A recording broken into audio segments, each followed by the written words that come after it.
He conquered half the world, killed millions, built the largest empire in history.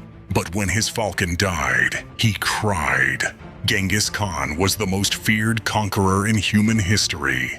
His armies swept across Asia and Europe like a storm. Cities fell, empires crumbled, entire populations disappeared.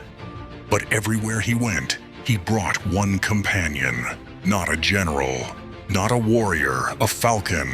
This bird was his constant companion.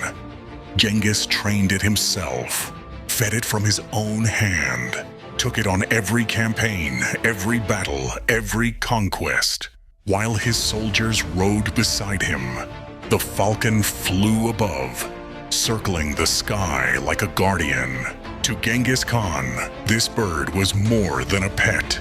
It was a symbol, a reminder of his nomadic roots, of the steppes where he was born. Then one day, during a hunting trip, the falcon died.